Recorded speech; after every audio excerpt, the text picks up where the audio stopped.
J'ai entendu en ce début de mandat beaucoup d'autodistribution de satisfecit sur les politiques d'universalité des droits qui augmenteraient le pouvoir d'achat des Montpelliérains. Je tiens à rappeler que la TOM va être augmentée 2 fois déjà pendant ce mandat, alors qu'elle ne l'avait pas été pendant 8 ans, presque 8 ans, 10 ans auparavant. Je voudrais rappeler que cette TOM concerne les familles modestes qui n'en sont pas exemptées. On oublie trop souvent et on répète sans cesse, et vous répétez sans cesse que vous n'augmentez pas la fiscalité locale, mais qu'est-ce que la TOM? D'après vous, tout serait conjoncturel. Rien de votre fait, rien de vos choix politiques.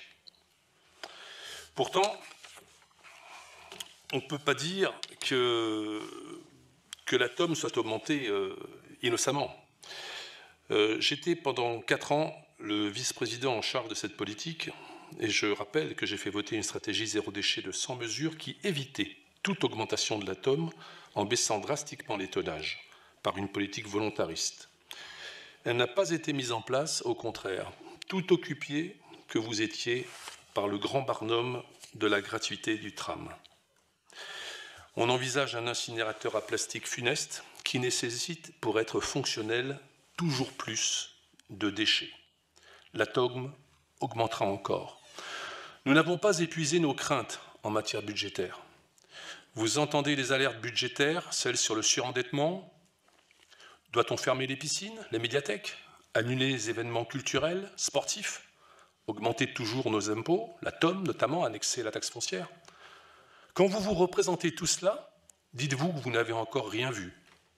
Car ce qui représente un des budgets les plus importants pour les collectivités, c'est la collecte et le traitement des déchets. Le choc des déchets arrive. Et avec une violence toute particulière pour la ville de Montpellier et sa métropole. La hausse de la TOM, qui pèse donc sur tous et sur les plus modestes, sert à financer ce traitement des déchets. Mais ce sera un pansement sur une jambe de bois. L'argent manquera toujours pour financer la politique catastrophique que vous faites, monsieur le maire, portée à la ville et à la métropole de Montpellier. Nous sommes à l'aube des échecs. J'émets ici à nouveau une alerte. 2025, c'est le bord du gouffre. Et une décision inconsidérée et délétère sur les déchets sera entérinée par vous, maire de Montpellier, avant l'été, pour nous y plonger durablement.